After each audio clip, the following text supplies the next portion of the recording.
Hare Krishna, dear all young minds. So let's talk today about a very interesting and a very intriguing topic, that why the whole scenario of boyfriend and girlfriend is so very contaminating for us. Some of you may or may not agree. It's up to you, absolutely. So what happens when we enjoy one or more relationships with another gender, with the opposite gender? Is it that it never appeared, it never occurred, there were no relationships earlier? No, it's certainly not like that. Even in the past, people had fallen out of love, and quote unquote, and with all humility they had accepted it, they have sailed through it, and they have moved on in life. But the problem is, what is the young generation doing these days? It's very happening as far as the advanced cities, especially in India, are concerned.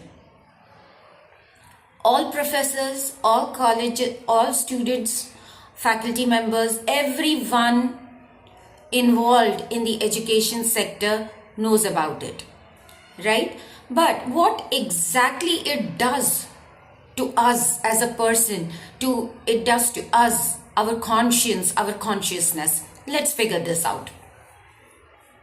You as a person, or I as a person, has an innate tendency to love. Loving tendency is there in every living entity.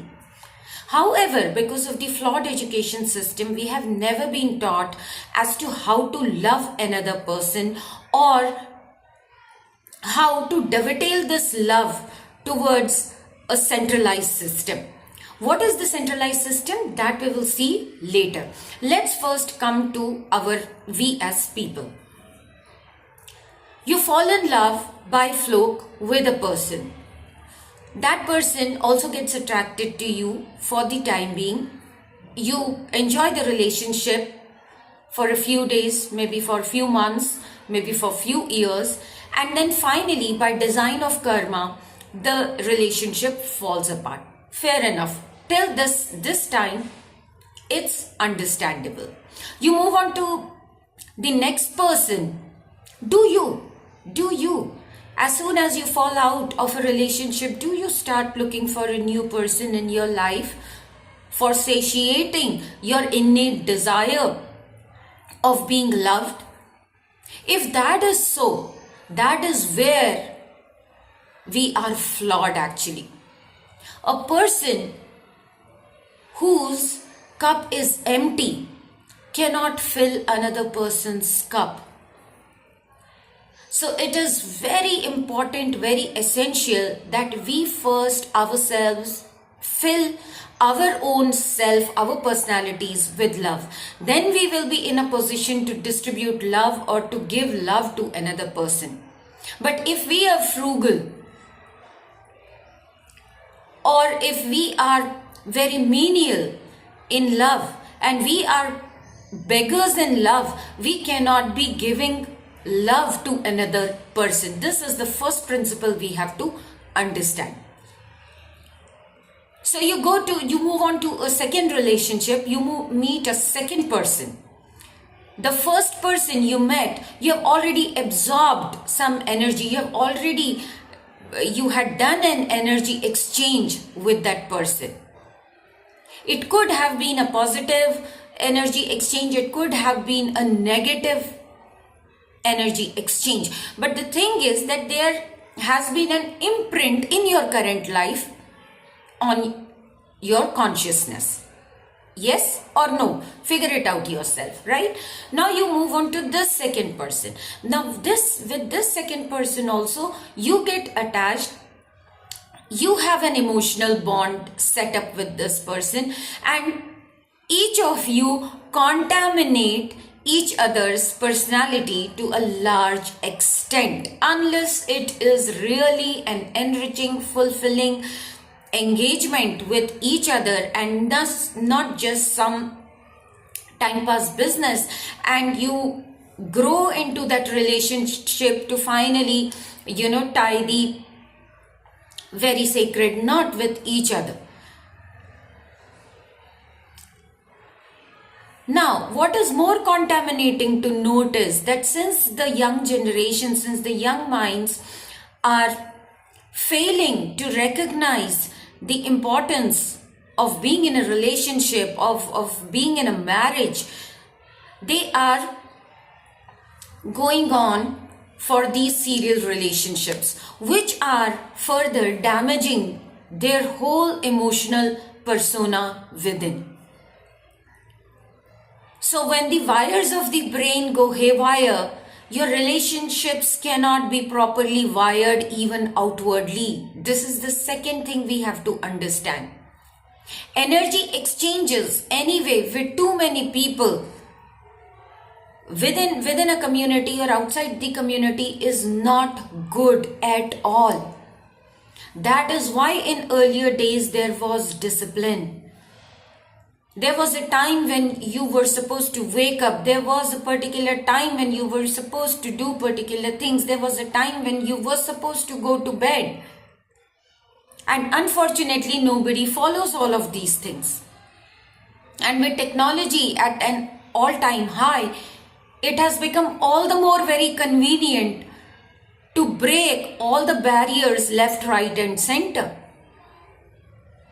So what happens is that we are contaminating that all our senses, what you see. It's not that all the time you see good. It's not that all the time you hear is all good. It's not all the time what you speak is all good. Smelling again, touching again. It's not that we are great sages who have come directly from Golok Vrindavan Dham and you are enjoying here peacefully. No. The thing is that the young minds have already started enjoying all the negativity around. So this, you as young minds have to understand that boozing, smoking, having illicit relationship or sex outside marriage or before this, you are contaminating. You are not making other person a victim of your actions or desires. You are becoming a victim of your own senses and desires, unable to control. If you are unable to control today, you will definitely not be in a position to rectify it tomorrow or later in life for sure. The next thing that will happen is your bad health. Since the young minds contaminated their personality inside out, you suffer with bad health, bad stamina, bad focus, bad confidence. Just a little bit of non-attention from the online crowd or even so-called immediate crowd that you are involved with may just dip your confidence level to a level that may push you towards committing suicide. Just because of people, you are not praiseworthy of yourself, your life, a life that the Lord has given you. So beautiful, so beautifully made. So what can be done about this situation? Number one, you have to definitely be disciplined in your habits, both in everything, in seeing, listening, smelling, tasting, or speaking and touching. You will have to purify your senses. Unless you do that, you will become contaminated. And how do you do that? The scriptures give us very beautiful example to dovetail all these desires. The scriptures are not saying that abandon the sinful. No, we are all sinful. The very fact that we are in this material world is a signature that we are sinful by nature, but it can be rectified. So what are the scriptures telling us? That your sinful tendencies could be dovetailed in this very purified service of the Lordship. And that is how all your senses of seeing, hearing, smelling, tasting, touching, all can be purified in the service of the Lord. If you don't do this, you will go out looking for your eye tonic here and there. You will go out looking for some mundane gossip here and there. You will go out looking for smelling some bad stuff. You will go out looking for tasting something that is not congenial later on for your good health. You will go out looking for somebody touching your skin again and again, perhaps rubbing you the wrong way. So you are basically contaminating your mind, your consciousness, your body, everything. Don't you want to leave anything for your future partner, if at all you have marriage on mind? You have to keep yourself purified. You have to keep yourself very clean.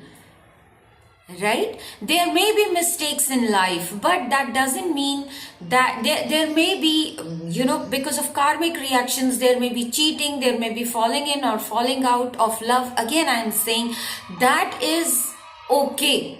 Just think about it as some karmic cycle that has passed. But if this habit has become your nature, then it is extremely dangerous. Then it is extremely suicidal. Then it is extremely sinful.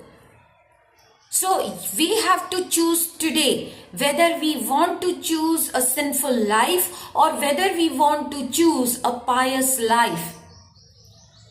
What will give me a good result? Whether a sinful life will give me a good result or a pious life will give me a good result. The young generation is extremely intelligent. So I'm very sure that all of you understand what sinful life means and what pious life means. And somehow if you have lost even this scrupulous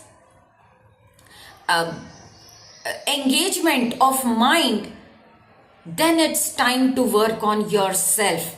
Because the Bhagavad Gita says that all actions done in mode of ignorance or mode of passion will lead to ultimate frustration. So please take care of yourself. क्योंकि आज प्यार किया, कल जो है उड़ा के फेंक दिया, तो ऐसे तो जिंदगी नहीं चलेगी. जिंदगी को अगर बहुत अच्छे से चलाना है तो आपको ऑनेस्ट रहना पड़ेगा. You will have to remain honest with your feelings. You will have to leave some people. You will have to leave bad association. You will have to look for good association. You will have to leave bad desires. You will have to look for good desires.